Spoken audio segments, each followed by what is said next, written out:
हरि ओम। ओम नमो भगवते वासुदेवाय नमः। ओम नमो ब्रह्मण्य देवाय गो ब्रह्मण्यताय च जगद्दीताय श्री कृष्णाय गोविंदाय नमः। पाप हंगे पाप क्रमंगे पापत्मा पापो संभवो त्राइमां पुंडरे काय्क प्रणातु सर्व पाप हर हरे। हे कृष्ण करुणा सिंधु दीनो बंधु जगतपते गुभेश गुभिका कांत राधा कांत नमस्ते नमस्ते। ओम नमो भगवते वासुदेवाय नमः। ओम नमो नारायण नमो गोविंदाय नमो भगवते लोकनाथाय नमः। लोकनाथम ब्रह्मचारी जुगेश्वर महात्मा रुग सुख दुख तापवश्च शांति प्रदाकरम नमो नमः।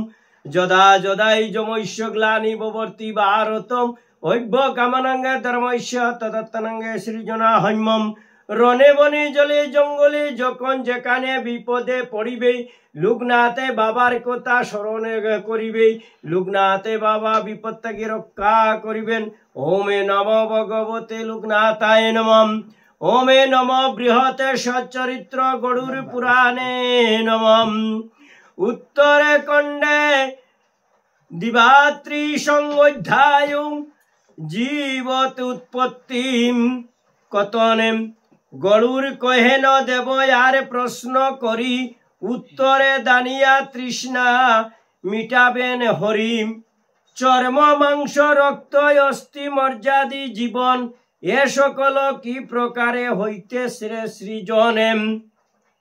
হস্তপদ শির কেশ গুজ্জ নকে আরে শরীর উৎপন্ন রেখা নানান প্রকার কাম ক্রোধ লজ্জা সুখা সুখে হর্ষ ভয় কি রূপে উৎপন্ন হয় এই সমুদয়। গরুর কইলেন হে বাসুদেব আমি আপনার কাছে একটা প্রশ্ন করছি এবং সেই প্রশ্নের উত্তরটি আপনি দিয়ে আমার পানির মতন পিপাসা যেটা সেই পিপাসাটা মুগ্ধ করেন।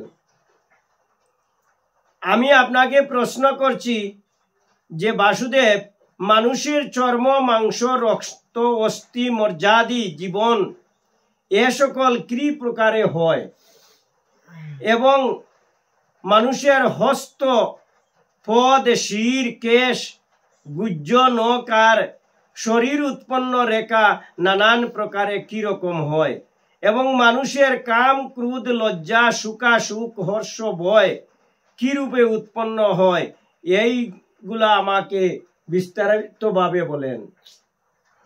গরুর শ্রীকৃষ্ণকে প্রশ্ন করলেন সেই কথাটা কি রূপে উৎপন্ন হয় এই সমুদয় জীবের শরীর হয় কি রূপে উৎপত্তি আর কি প্রকারে হয় নানান আকৃতি কোন সে প্রকারে হয় শরীর ছিদ্রাদিতম কিভাবে শরীর বসার দ্বারায় বেষ্টিতম আবার এ সংসার কিছু মাজারে সকল ইন্দ্রজালময় করি দর্শন কে বলে। প্রভু এই সংসারের কর্তা কোন জনে আমার নিকটে সব করুন কীর্তনে। যে ভগবানের কাছে তিনি বলছেন যে মানুষের এতগুলা সব কিছু মান সম্মান মানুষে জ্ঞান বুদ্ধি এবং ভগবানের প্রতি মানুষের জ্ঞান বুদ্ধি থাকে মানুষ হইয়া মানুষকে ভগবানকে পূজা পাঠ করে এবং মানুষের শরীরে এত লুমগুলা থাকে চামড়া থাকে এবং মানুষের শরীরে অনেক ছিদ্র থাকে সেইগুলা কিভাবে মানুষের শরীরে হয় এই এত ইন্দ্রজালগুলা শরীরে যে দর্শন করা হয়েছে এবং অনেকগুলা মানুষের শরীরে নাড়ি আছে আমাকে বুঝিয়ে সেগুলা বলেন। আমি আপনার কাছে এই অনুরোধ করছি হে বাসুদেব এবং এ সংসারের কর্তা বা কে সেগুলা আমি জানতে চাই। ভগবান কয়েন হে কৈশ্যপ তনয় কহিব পরম মণ্ডজ্ঞ কুশের ও নির্ণয় এই কুশ নির্ণয় জানিলে নরগণ সর্বজ্ঞ হতে পারে করহ শ্রবণ। এবং মানুষের যে পরম গুহ্য বা সেই মানুষের শরীরে যে সর্বজ্ঞ আছে সেই নরগণ কিভাবে সৃষ্টি হয় সেই কথাগুলা যদি শ্রবণ করো তে মন দিয়া শ্রবণ করো জানতে পারবে। হে গরুর যেই প্রশ্ন করেছ এখন প্রাণী সকলের তাহা নিস্তার কারণে। হে খগ নারীর ঋতুকালে দিন ত্রয়ে জানিবে কে ব্রহ্ম হত্যা করয়ে আশ্রয়ে। তাই উক্ত দিন ত্রয়ে নারীকে তেজিবে শাস্ত্রের বিধানে এই নিশ্চয় জানিবে। যাবত নারীতে পাপে বর্তমানে রয়ে মুকাবলকন তার তেজিবে নিশ্চয়। হইলে নারীর ঋতু প্রথম দিবসে চণ্ডালী স্বরূপা হয়ে জানিবে বিশেষে। দ্বিতীয় দিবসে ব্রহ্মগাতিনী হইবে তৃতীয় রজকি তুল্লা নিশ্চয় জানিবে। ভগবান বলছেন যে নারীর দ্বারাই এই সবগুলা মানুষের সৃষ্টি হয় এবং নারীর যখন ঋতুমতী হয় তখন নারীরে তেজ্য করবায়। আর নারীর যখন প্রথম যেদিন ঋতুমতী হয় সেই দিন নারী তাকে চণ্ডাল রূপিণী চণ্ডালর মতন তাকে। দ্বিতীয় দিবসে ব্রহ্মগাতিনী, কোনো দেবদেবীর পূজা করতে পারতে না, দেবদেবীর দ্বারা যাইতে না, ব্রহ্মগাতি তুমি। তৃতীয় দিবসে রজকিনী তুল্য নিশ্চয় জানিবে, রজকিনীর মতন থাকবে।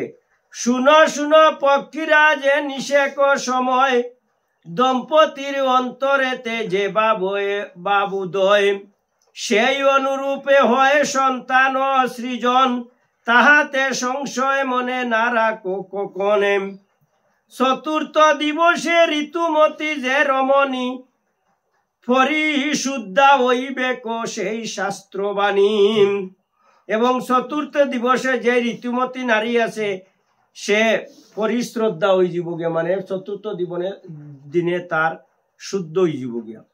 সপ্তাহ হস্তে দেবার্চনায় আরে ব্রুতা দিতে এবং সপ্তাহ দিন পরে চতুর্থ দিনে পরিশুদ্ধা হইব এবং সপ্তাহ দিনে দেব অর্চনা করতে পারবে। সপ্তাহ দিন এক সপ্তাহ 7 দিন পরে 7 দিনের দিন দেবতার পূজা করতে পারবে।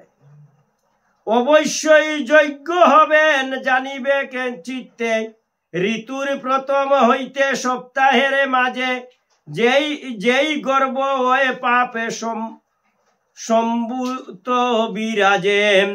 আর ঋতুমতির সপ্তাহের ভিতরে যদি কোনো নারীর এই ঋতুর মধ্যে যদি গর্ব হয়ে যায় তে এই নারী গর্ব পাপী হইব, এই নারী পাপী থাকে। যুগ্ম দিবসেতে গর্ব হইলে সঞ্চারে সেই গর্বে জন্ম লাভ করো এ কুমার। এবং নারীর সেই ঋতু সময়ে যদি যুগ্ম দিনে যদি গর্ভবতী হয়ে যায়, মনে করো যে নারী ঋতুমতী হয়েছে, ঋতুমতী হওয়ার 6 দিনের দিন, 8 দিনের দিন, 10 দিনের দিন যদি সেই নারী গর্ভবতী হয়ে যায় তে ফাক্কা তার গর্ভেতে ছেলে জন্মিব, বুঝছনি?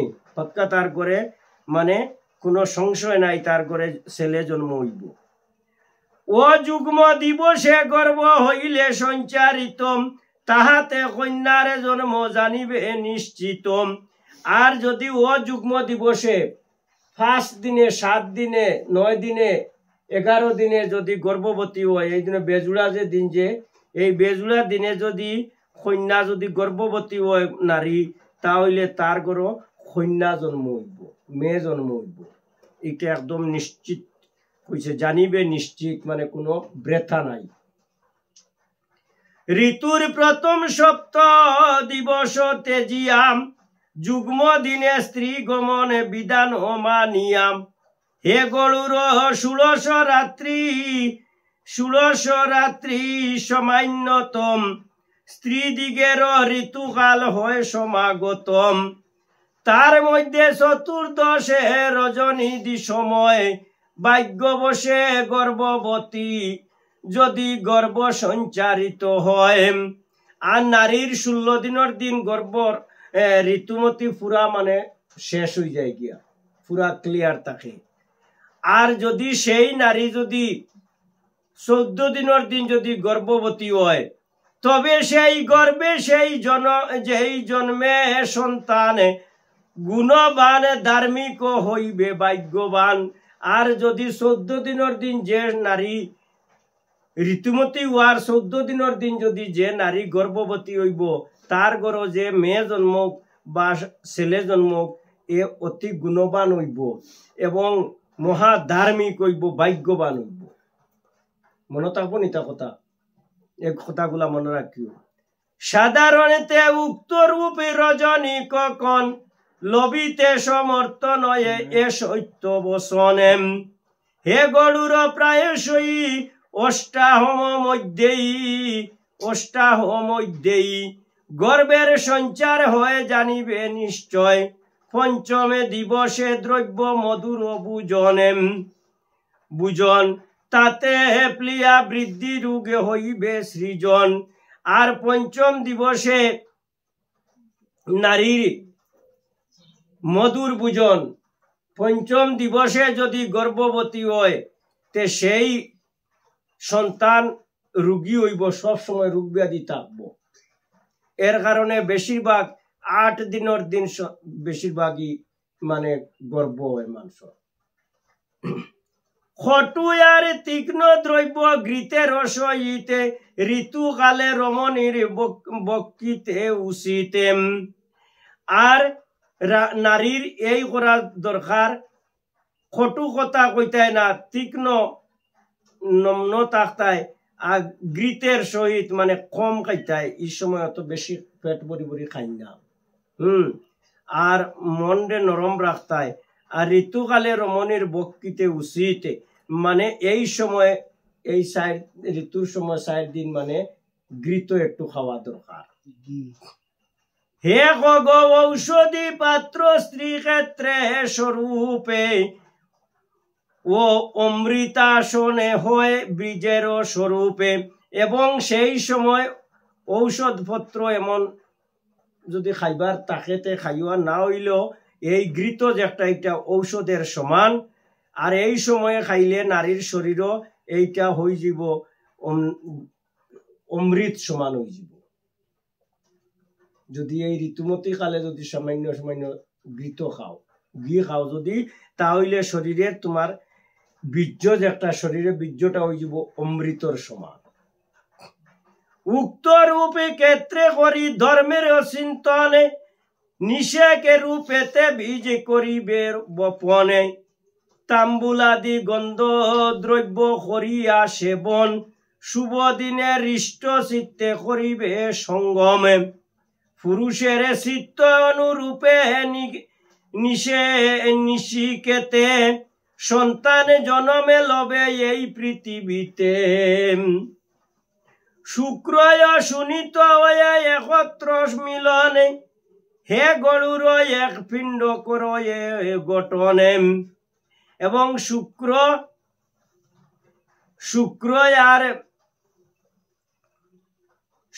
সুনীত একত্রিত হইয়া সেই মানুষ জন্মের পিণ্ডটা বনে। সেই পিণ্ডর দ্বারা মানুষের পৃথিবীতে জন্ম হয়। এবং সেই জন্মকালে মাতা পিতার যে সন্তানের জন্ম স্ত্রীর গর্ভেতে গর্ভবতী হওয়ার লাগি যে পিতার কারণে সেই সময় পিতায় ফান বক্ষণ করিয়া সঙ্গম করলে সেই সন্তান সুসন্তান, ভালো সন্তান, ধার্মিক সন্তান, জ্ঞান বুদ্ধি সন্তান হবে। শুক্লে চন্দ্র বৃদ্ধি পায় যেমন আকাশে সেই রূপে সন্তানের বৃদ্ধি গর্ভবাসে। জেলা শুক্লপক্ষে চন্দ্র দেখিতে এত সুন্দর, সেই সন্তানও হইব সেই রকম চন্দ্রের মতন সুন্দর। বীজভূত শুক্রে সদা চৈতন্যের স্থিতি, তাহাতে সংশয় নাই কর মহামতি। এইগুলা চিন্তা করিয়া বীজ বপন করম, সন্তান হইবে চন্দ্রের মতম। নারী আরে পুরুষের সঙ্গম সময়, রিক্তাদিক্য হইলে গর্বে কন্যা জন্ম হয় লয়। কিন্তু যদি শুক্রাদিক্য তাকায় তাহাতে, তাহলে পুত্র জন্ম লবে সে গর্বেতে।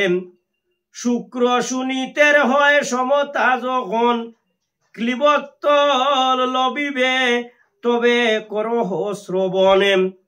সঙ্গমের পরে সেই শুক্র অসুনীত, একে অহরাত্র মধ্যে হইবে মিলিত। পঞ্চম দিবসে হয় বুদ্ধি দয়াহারে, মাংস মিত্র ধাতু যুক্ত দিবসে দশমে আবার। বিংশতি দিবসে গণ মাংস সৃষ্টি তাই, এই রূপে ক্রমে ক্রমে গর্ভ বৃদ্ধি পায়। পঞ্চম দিনে একই রাত্রে মানুষের নারীর গর্ভ হয়ে যায় গিয়া, এবং ধীরে ধীরে 10 দিনের দিন মাংসর মতন বনি যায় গিয়া মানুষের শরীরটা। এইভাবে ক্রমে ক্রমে 20 দিনের দিন মানুষের পুরা গণ মাংসে সৃষ্টি হয়ে যায় গিয়া। হে কৈশব সুত পঞ্চবিংশতি দিবসে, বল আর পুষ্টি যত সকল প্রকাশে। এক মাসে পঞ্চতত্ত্ব করয়ে ধারণ, এবং 25 দিনে মানুষের সেই বল, পুরা মানুষের বল আই যায় শরীর। আর 1 মাসে পুরা পঞ্চতত্ত্ব তার শরীরের 5টা ইন্দ্রিয় গঠন হয়ে যায় একটা সন্তানের। 2 মাসে চর্ম আর মেদের গঠন, আর যখন 2 মাস হয় তখন 2 মাসে সন্তানের চর্ম হয়ে যায়, মাংস চর্ম অর্থ হইল চামড়া, নানি চামড়া বনি যায়, এবং তার মাংস আস্তে আস্তে শরীর সৃষ্টি হয়ে যায়। 3 মাসে মজ্জায় আর অস্থির উদয়, চতুর্থ মাসে থেকে সে অঙ্গুলি নিশ্চয়। 3 মাসে মজ্জা হয়ে যায় শরীর, মানে প্লুটি তৈয়ার হয়ে যায়, এবং মাথা বনি যায় গিয়া সন্তানের। আর চতুর্থ মাসেতে আঙ্গুল বনি যায় চতুর্থ মাসে সন্তানের। বক্ষ স্থলে কর্ণ আর নাসিকা পঞ্চমে, আর এই বুক আছে, কর্ণ আছে, নাক আছে, এইগুলা 5ম মাসেতে সৃষ্টি হয়ে যায় গিয়া, তৈয়ার হয়ে যায়। 6ষ্ঠ মাসে গুজ্জ আর উপস্থ জনমে, আর 6ষ্ঠ মাসে গুজ্জ বনি যায় গিয়া, মানে পায়খানা পেশরাব করবার রাস্তাগুলা বনি যায় গিয়ে 6 মাসের সময়। 7ম মাসেতে সৃষ্টি কণ্ঠ ও উদর, এবং 7ম মাসে তার কণ্ঠ, এই যে গলাগুলা আর উদর পেট বনি যায় গিয়া। এই সমুদয় সৃষ্টি হয় ফর 8ম মাসেতে অঙ্গ প্রত্যঙ্গ নিশ্চয় উৎপন্ন হইয়া গর্ভ পরিপূর্ণ হয়। 8ম মাসে পুরা, মানে 8 মাসে পুরা শরীর উৎপন্ন হয়ে যায় গিয়া, একটা সন্তানের পুরা সৃষ্টি হয়ে যায়। যখন 9ম মাসে উপস্থিত হয় গর্ভস্থিত সন্তানের দৃঢ়তা উদয়। গর্ভ মাসে অল্প স্থানে তাকে সংকুচিত, সে কারণে চেষ্টা করে হতে বহির্গত, এবং আর বেশি দিন বাকি নাই গর্ভ থেকে বাইর হওয়ার লাগিয়া। এর কারণে সন্তান 9 মাসের সময় তাকিয়া লড়াচড়া আরম্ভ করিলায়, আর সব সময় তার চেষ্টা নে সে বাইরে যেত করিয়া। 9 মাসে 10 দিনে 9 মাসে 10 দিনে আগত যখন গর্ভণী প্রসব করে সন্তান তখন 9 মাস 10 দিনের দিন গর্ভধারিণী সন্তান প্রসব করে। শক্তিত্রয়ে যুক্ত 60 কৌশিক সন্তান পঞ্চেন্দ্রিয় বানে 10 নারী 10 প্রাণে মজ্জায় অস্থি শুক্র মাংস রুম রক্ত বল এই 60 কৌশিক জানিবে মহাবলে। এ দেহ রহস্য অবগত যেইজন অবশ্যই সেই জনে যুগ বৃদ্ধি হনে। প্রবল বায়ুর দ্বারা হয়ে আকর্ষিত গর্ভস্থ সন্তান হয়ে পীড়ায় ও পীড়িত।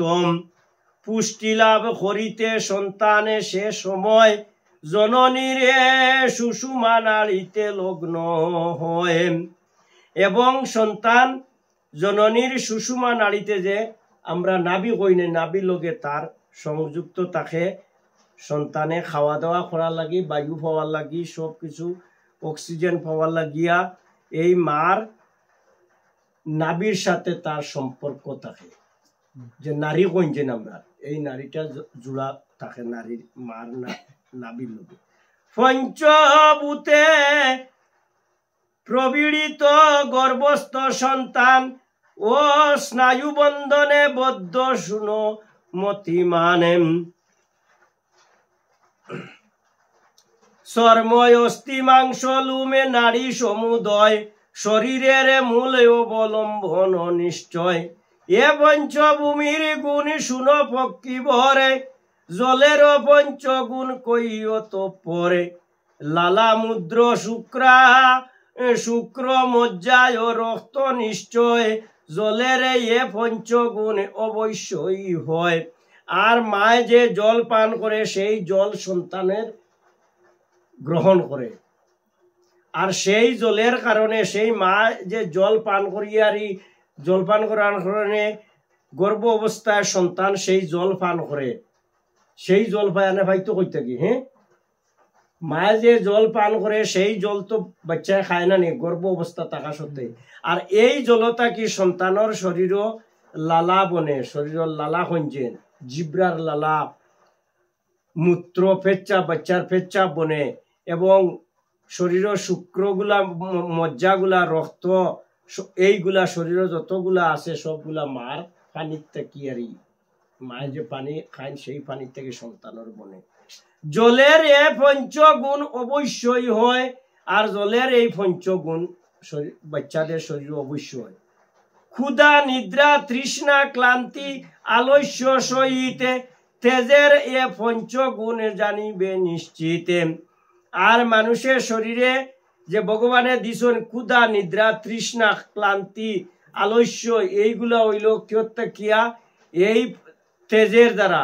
এই পঞ্চ তেজের যে জলতা কি আমরা জল পান করলে পঞ্চ তেজ শরীর যে হয় যে আমরা এই তেজগুলার তাকিয়ারি আমরা এই উৎপত্তি হয় শরীর। যদি আমরা পঞ্চ গুণ শরীর না থাকে তাহলে আমরা ক্ষুধা লাগতো না, নিদ্রা আইতো নাই, তৃষ্ণা আইতো না, ক্লান্তি থাকতো না, মানে খুশি থাকতো না, আলস্য শরীর আলসি হই না নি এগুলা থাকতো নাই। রাগ উদ্দেশ্য লজ্জা মোহ ভয় এ সকলে এ পঞ্চ বায়ুর গুণ শুনো মহাবলে। আর মানুষের রাগ উদ্দেশ্য লজ্জা মোহ ভয় গুলা থাকবো আরো 5টার দ্বারা এইগুলা তাই কইত্রা।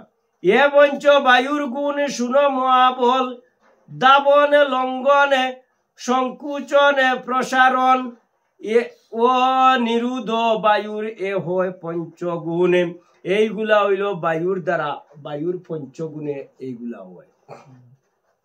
আকাশের গুণ তত্ত্ব সংশ্রয় শ্রবণ শব্দ ছিদ্র গাম্ভীর্য করহ শ্রবণ। আর আকাশের শব্দগুলা সবগুলা শোনার লাগি আমাদের গাম্ভীর্য যে ছিদ্রগুলা শরীর দিছই সেই ছিদ্রর দ্বারা আমরা সব আওয়াজ শব্দ এগুলা শুনতে পাই। ভগবানে এমন জিনিস দিয়া দিছই যে কোনগুলা খানোর যে সেদা আছে না সেই সেদাগুলা দিয়া দিছই। মানে ছিদ্রগুলা। শস্ত্র চর্ম চক্ষু জিহ্বা নাসিকা সকলে পঞ্চ জ্ঞান্দ্রিয় হয় শুনো মহাবল। আর আমরার পঞ্চ জ্ঞান্দ্রিয় হইল শস্ত্র চর্ম চক্ষু জিহ্বা নাসিকা এইগুলা। হস্ত পদ গুজ্জ বাক্য উপস্থিতি সহিতে পঞ্চম কর্মেন্দ্রিয় রূপে ওই অভিহিতে। ইড়া যশা পিঙ্গুলা সুষুমা অলম্বসাম হস্তি জিহ্বা গান্ধারী শঙ্কুনি কুহ পুষাম।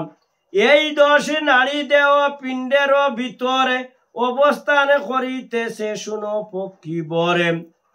আর আমরা শরীরের পিণ্ডের ভিতরে এই 10 নাড়ীগুলা থাকে। অবস্থান করিতে শুনো পক্ষী বরে। প্রাণ বেন রাগে কুর্ময় অপমান সমান দেবদত্ত ধনঞ্জয় কৃকর উদানে। এই 10 বিধি বায়ু দেহের ভিতরে অবস্থান করিতেছে জানিবে অন্তরে। হে গগ কেবল ভুক্ত অন্যের দ্বারায় প্রাণী সকলের পুষ্টি সাধন সদায়। আর আমরা শরীরের পুষ্টিগুলা এই অন্যের দ্বারা হয়। আমরা বুক মারবার লাগি খাই, অন্য ভাত খাই, এইগুলা খাইলে আমরা শরীরের পুষ্টি শক্তি হয়। তুমি ভাত খাইও না, তোমার শরীরের শক্তি কমে যাব। এইগুলা কইছেন, এইগুলা ভাত খাদ্যটা কি হয়। প্রাণে বায়ু শরীরের সকল সিদ্ধিতে গমন করিয়া তাকে জীবী জানিবে কে চিত্তে। বুজনের পরে ভুক্ত অন্য সমুদয় আর বায়ুর দ্বারায় দ্বিধা বিভাজন হয়। বুজনের লাগিয়া অন্য আর বায়ুর দ্বারা আমরা দ্বিধা বিভাজন হয়। আমরা শরীরও বায়ু না হইলে প্রাণ চলত না। ভুক্ত দ্রব্য গুজ্জ দেশে প্রবেশ করতম অন্য আর জল বেদে হয়ে প্রীত হতম। আর সেই বুজন আমরা করার পরে আমরা যখন গুজ্জ দেশে যায় তখন গিয়া অন্য আর জল প্রভেদ হয়ে যায়, আলাদা আলাদা পৃথক পৃথক হয়ে যায় পেটে যাওয়ার পরে। আমরা সেই বায়ু জল রাখে অগ্নির উপরে। সেই বায়ু জল যেটা যে একটা আমরা পেটের ভিতরে অগ্নির উপরে মানে আগুন, আমরা পেটের ভিতরে আগুনের উপরে রাখা হয় সেই জল। আর জলের উপরে অন্য স্থাপে অতি পরে আর নিচে জল থাকে, তার উপরে অন্ন থাকে। আমরা যে ভাত খাই এটা জলের উপরে থাকে।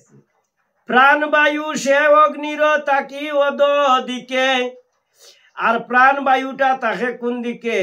আমরা অগ্নির যে পেটের ভিতরে যে আগুন আছে অগ্নির অদ দিকে থাকে। মানে অদ অর্থ হলো ঊর্ধ্ব অদ। অদ হইলো মানে নিচের দিকে। প্রাণবায়ুটা নিচের দিকে থাকে। বারবার প্রজ্বলিত করে যে অগ্নিকে বায়ুর দ্বারা প্রজ্বলিত সেই হুতাসন। মল ও রসকে করে পৃথক অতগণ। কর্ণ চক্ষু জিহ্বা দন্ত নাভি গুজ্জ ধারে নাসিকান কাদি হয় মলের আধারে। আর এইগুলা সব কিছু হইল আমরার মলর দ্বারা, শরীরের মলমূত্রর দ্বারা এইগুলা তৈয়ার হয় বা এইগুলা শক্তি পায়। কর্ণ চক্ষু জিহ্বা দন্ত নাভি গুজ্জদ্বার এবং নাসিকা নখ এবং এই সবগুলি হইল মলর দ্বারা। যে আমরা যে মুখে আমরা খাসা পাশা পায়খানা করি, এই শরীরে যে মলমূত্র জমে এইগুলার থেকে এইগুলার মধ্যে শক্তি আয়। শুক্র সুনীত যুগে এমন প্রকারে 60 কৌশিকের দেহ সমুৎপন্ন করে। 3.5 কোটি লুমে মানবের দেহে লমে মানবের দেহে। আর আমরা শরীর 3.5 কোটি লোম আছে। কোটি লুম আছে আমরা শরীরের মধ্যে 3 কোটি লুম আছে শরীরের মধ্যে নিশ্চয় জানিবে খগে অবস্থিত রহে অঙ্গুলিতে 20 সংখ্যকে নখে রয়ে আর আমরা শরীরে অঙ্গুলির মধ্যে কতটা নখ আছে কোসাই নখ কতটা আছে আমরা শরীরে হ্যাঁ 20টা 20 মানে 20টা নখ আছে তোমার শরীরের মধ্যে মুখ মধ্যে দাত্রী সংশত দন্ত স্থিত হয় এবং তোমার মুখের মধ্যে 32টা দাঁত থাকবো দাত্রী 32টা দাঁত থাকবো শরীরের সহস্র ফলে মাংস অবস্থিত এবং শরীরের সম্পূর্ণ ফলটা ডাকিয়ে রাখা তা কিতা দিয়া চামড়ার ভিতরে কিতা দিয়ে ডাকিয়ে রাখা মাংস দিয়ে ডাকিয়ে রাখা 100 ফলে রক্ত হয়ে প্রবাহিত আর 100 ফল রক্ত আমরা শরীর কিতা হয় প্রবাহিত হয় প্রাচীন পণ্ডিতগণ এমন প্রকারে নির্ণয় করেন দেহ জানিবে অন্তরে দেহে মেদে প্রদে দোষে ফলে চর্ম দোষ ফলে আরে মহারক্ত মাত্র তাকে 3 ফলে দ্বাদশ ফলেতে মজ্জা হয়ে অবস্থিত অবস্থানে করে একে কুলব সুনিতম ও দশ কুলব শুক্র শরীরেতে স্থিত এই রূপে দেহ পিণ্ড হয়েছে কথিত ব্রহ্মাণ্ডেতে যেই গুণ বর্তমান সেই গুণ দেহ পিণ্ডে অবস্থানে ফাতাল ভূতর লোকে দ্বীপি শশাগরে সকল রয়েছে দেহ পিণ্ডের ভিতরে ফাতে পাদে ও দোভাগে দেশে হয়ে যে সত অতলে ও ফাদের অর্ধ দেশে জানিবে বিতলে জানুদয়ে সুতল জঙ্গাতে তলা তলে উরু দেশে অবস্থানে করে রসাতল গুজ্জ দেশে মহাতলে বিরাজিত রয় আর কুটি দেশে অবস্থিত ফাতাল নিশ্চয় হে গরুর এই রূপে পদতলে হতে নির্ণয় করিবে দেহ শাস্ত্র বিধি মতে নাভি দেশে মাজারে বুলুক বর্তমানে নাভির ঊর্ধ্বেতে বুলুক হই অবস্থানে হৃদয়ে সলুগে কণ্ঠ দেশে মহলুগে মুখে অবস্থান করিতে জনলুকে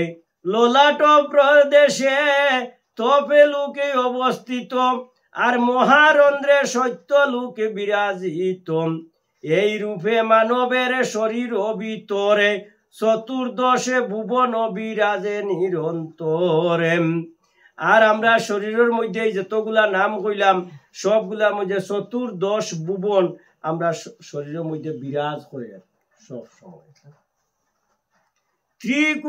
ত্রিকুণেতে মেরু ও দক্ষিণেতে মন্দরে দক্ষিণ কোণেতে স্থিত কৈলাস সুন্দরে বাম কোণে হিমাচলে সদা বিরাজিত আমরার দক্ষিণ কোণেতে ডাইন দিকে কৈলাস সুন্দর আছে কৈলাস পর্বত আছে আমরা দক্ষিণ দিকে ডাইন দিকে আর বাম দিকে কিতা আছে আমরার বাম কোণেতে হিমালয় পর্বত আছে হিমাচল পর্বত বিরাজ করছে শরীরের ঊর্ধ্বেতে নিশিদাসল স্থিত দক্ষিণ দিকেতে গন্ধমাদন বিস্তৃত আরে বামে রেখা পরে রমণ পর্বতে মানব শরীর এই সপ্ত কুলা চলে আমরা শরীরের মধ্যে এই সপ্ত পর্বত আছে আমরা শরীরের মধ্যে সতত বিরাজ করে শুন মহা বলে নরদেহ জম্বু দ্বীপে অস্থির মাজারে, শাখ দ্বীপে মজ্জাতে বিরাজে নিরন্তরে, কুশ দ্বীপে মাংসে ও মস্তকে কঞ্চ দ্বীপে, শর্মে অবস্থান করয়ে শালমলি দ্বীপে, রুমেতে গোমেদ দ্বীপে হয় অবস্থিত, অনকেন পুষ্কর দ্বীপে সদা বিরাজিত, এই রূপে সপ্তদ্বীপে ও সপ্ত সাগর। আর আমরা শরীরের মধ্যে সপ্তটা দ্বীপ আছে আর সপ্তটা সাগরও আছে আমরা শরীরের মধ্যে। আমরা নকুর মধ্যে পুষ্করিণী আছে, এই নৌকর নিচে পুষ্করিণী আছে, চর্মের অবস্থা শালমলি, চর্মের নিচে আছে শালমলিনী দ্বীপ, দ্বীপ আছে আমরা দ্বীপপুঞ্জের ইয়োর মধ্যে মধ্যে কতখান জায়গা পর্বতের মতন থাকে না, তাহলে দ্বীপ কয় না, সমুদ্রের মাঝে দ্বীপ, হ্যাঁ এইগুলা দ্বীপগুলা। এই সপ্তটা দ্বীপ আছে আমরা শরীরের মধ্যে, মানে সপ্ত দ্বীপ, ষাটটা দ্বীপ আর সপ্ত সাগর আছে আমরা শরীরের মধ্যে। হ্যাঁ, সপ্তদ্বীপের নাম হইল হ্যাঁ জম্বুদ্বীপে, শাকদ্বীপে, কুলদ্বীপে, এরপরে ক্রঞ্চ দ্বীপে, শালমলি দ্বীপে, এই আমরা শরীরের মধ্যে আছে। এরপরে আছে গোমেদ দ্বীপে, এরপরে পুষ্কর দ্বীপে, এতগুলা দ্বীপ আছে আমরা সপ্ত দ্বীপ আমরা শরীরের মধ্যে আছে, ও সপ্ত সাগরও আছে। দ্বীপ তাহাতে তো সাগরের মাঝখানেও তাখানে দ্বীপে, তে সপ্তটা ষাটটা সাগর আমরা শরীরের মধ্যে আছে আর ষাটটা দ্বীপও আমরা শরীরের মধ্যে আছে। বিরাজিত রয় নর দেহের ভিতরে, হে কশ্যপ সুত মূত্রে খারদ সাগর। আর আমরা মূত্র যে রাস্তা, যে এই মূত্রের যেখানে মূত্র জমা হয়, যে সেই মূত্র জমার জায়গাটার নাম কিতা? খারদ সাগর। খারদ সাগর এই জায়গাটার নাম। অবস্থানে করে দুগ্ধে ক্ষীরদ সাগর। আর দুধের মধ্যে আমরা কিতা থাকে, আমরা সবর স্তন আছে নানি, স্তনের নাম হইল ক্ষীরদ সাগর। এইটার নাম হইল ক্ষীরদ সাগর, আমরা স্তনের মধ্যে থাকে। বিরাজিত রহে সুরা সাগর শ্লেমায়, অবস্থানে করে ধৃত সাগর মজ্জায়। এ মধ্যে অবস্থিত রসের সাগরে, শুনিতে বিরাজে দধি সাগর সুন্দর। আর আমরা শুনিত যে আছে, শুনিতর মধ্যে দধি সাগর সুন্দরভাবে আছে আমরা শরীরের মধ্যে। এরপরে আমরা শরীরের মধ্যে একটা অবস্থিত আছে রস সাগর। হ্যাঁ, এরপরে ধৃত সাগর একটা আছে আমরা শরীর। এরপরে সুরা সাগর একটা আছে আমরা শরীর। অতটা সাগর আছে আমরা শরীরের মধ্যে। বিটস্থানে সাধুদ্যকে সাগরের স্থিত। আর শরীরের যে বিটস্থান যে একটা আমরা, হ্যাঁ, সেই বিটস্থানের মধ্যে কিতা আছে? সাধুদক। বিটস্থান কোনটা? যে আমরা পায়খানা করার রাস্তা, যে সেইগুলা আছে কিতা আমরা আছে সাধুদ্যক সাগর আছে এখানে। ও শুক্রেতে গর্ভদকে সিন্ধু অবস্থিত। আর শুক্রেতে আমরা যে শুক্র যেটা আছে, বীর্য যেটা, এটাতে হইল কিতা? গর্ভদক সিন্ধু সাগর অবস্থিত। এখানে গর্ভদক সিন্ধু সাগর আছে আমরা। শরীরস্থ নাদে চক্রে সূর্য অবস্থানে। আর শরীরের যে নাক চক্র গুলা আছে সেগুলার মধ্যে কিতা থাকে? সূর্য তাপন সেগুলার মধ্যে। আরে বিন্দু চক্রে সদা চন্দ্র বর্তমান। আর শরীরের মধ্যে যে বিন্দু চক্র গুলা আছে, ছোট্ট ছোট চক্রের মধ্যে খেয়া বুয়াত আছে, চন্দ্র বুয়াত আছে। লুচনে মন্ডল বুধ হৃদয়েতে স্থিতি। কণ্ঠ দেশে অবস্থানে করে বৃহস্পতি। কণ্ঠ দেশে এখানে বৃহস্পতি তখন আর লুসনেতে লুসন ওই যে কপাল কইন ইকানোর মধ্যে খে তখন মঙ্গল বুধ তখন হৃদয়ের মধ্যে এরা বাদ তখন শুক্র নাভি দেশে শনি বিরাজিত আর নাভির মধ্যে শুক্র নাভি দেশের মধ্যে শনি বিরাজ করেন এই নাভির মধ্যে মুখে রাহু পাদস্থানে কেতু অবস্থান আর আমরার মুখের মধ্যে খে থাকে রাহু বসাত তখন সব সময় আর ফাদর দেশে ফাওয়ার তোলার মধ্যে ফাদর স্থানে খে তখন কেতু ফাওয়ার মধ্যে কেতু তখন বুয়া ফদ তোলে ফদ হস্তে মস্তক পর্যন্ত নর দেহে আর ফাও তাকিয়া ফাওয়ার তোলার তাকিয়া ও ফাওয়ার তোলার হস্ত তাকিয়া লইয়া মস্তক পর্যন্ত মাংস নরদেহের মধ্যে উক্ত রূপে সাগর আদি বিরাজিত রয়ে আর ফাওয়ার তোলা থেকে লইয়া আত পর্যন্ত এবং মস্তক পর্যন্ত উক্ত রূপে সাগর বিরাজ করে পানি সাগরের পানি ঢেউ মারতে থাকে যাহারা সংসারে করে জনম গ্রহণ হে গো তাদের হবে নিশ্চয় মরণ আর তার মধ্যে এতগুলা টাকার পরে যারা এই সংসারে জন্মগ্রহণ করে তাদের নিশ্চয় মরণ হবে একদিন সে মরতে হবে জমের কিঙ্কর গণে পাপিষ্ট গণেরে খেসে আকর্ষণ করি আক্রমণ করে আর জমের কিঙ্কর গণ সর গণে কিতা করে পাপিষ্ট গণ্ডে যারা পাপ করে মানব কুলে আইয়া তারে জমের সর গুলায় সুলো দরিয়া আক্রমণ করিয়া আকর্ষণ করিয়া লইয়া যায় সুলো দরিয়া টানিয়া লইয়া যায় কন্যানি সুলমটির দরিয়া টানিয়া নিব ওরকম অগ্নির মাজারে কিংবা সপ্ত বালুকায় লইয়া যাইতে তাকে প্রহার ও দাঁড়ায় আর আগুনের মধ্যে এবং তপ্ত গরম বালুর মধ্যে প্রহার করিয়া ফিটিয়া লইয়া যায় যমদূতে পাপিষ্ট সকল দূত গণের সম্মুখে নিগৃহীত হইয়া দাবিত হয় দুঃখে এবং পাপিষ্টগণ যমদূতের সামনে মাথা নত করিয়া কিছু হইবার ক্ষমতা নাই আর অনেক মাথা নত করিয়া অনেক কষ্ট করিয়া দুঃখিত হইয়া যায়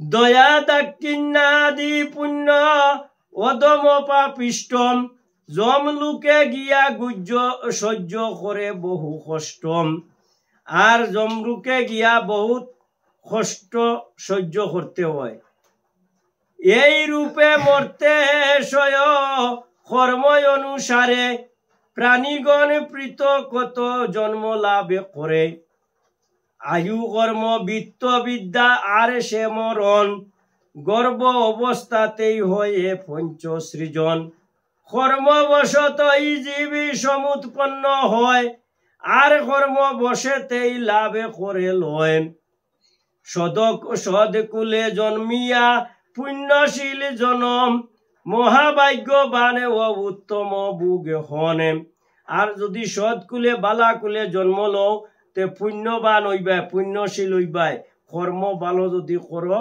তে উত্তম বুক করবাই যাহারা দুষ্কৃত কর্ম অদম কুলেতে আর যারা খারাপ কর্ম তারা অদম কুলেতে জন্ম লইব জনমে লবিয়া ব্যাধি ধরে শরীরেতে দরিদ্র ও মূর্খ পাপে কর্মেতে নিরতম আর জন্ম লইয়া তারা অনেক কষ্ট শরীরের উপরে বুক করব দরিদ্র হইব মূর্খ হইব পাপ কর্মেতে কাজ করব ও দুঃখ সাগরে ওই পতিত সততম হে গো এই রূপে উৎপত্তি লক্ষণম তোমার নিকটে আমি করিনু কীর্তনে গরুর পুরাণে গায়ে দিন ভক্ত দাসেম পাঠ কিংবা শ্রবণেতে জ্ঞানের বিকাশেম ইতি বৃহৎ গরুর পুরাণে উত্তরে খণ্ডে দ্বাত্রিংশ অধ্যায় জীবত উৎপত্তি কতনে সমাপ্ত কি জয়। ওমে নম ভগবতে বাসুদেবায় নম। নম নারায়ণ নম গোবিন্দায় নম মধুসূদনে নম। জয় গুরু লোকনাথ ব্রহ্মচারী কি জয়। জয় জয় গুরু বাবা লোকনাথ কি জয়। হরে কৃষ্ণ কৃষ্ণ কৃষ্ণ হরে হরে। হরে রাম রাম রাম হরে হরে। বল হরি বল হরি বল হরি বল। ত্রয়ত্রিংশ অধ্যায় আগামী কল্য পাঠ করিব। যম লোক বিস্তার।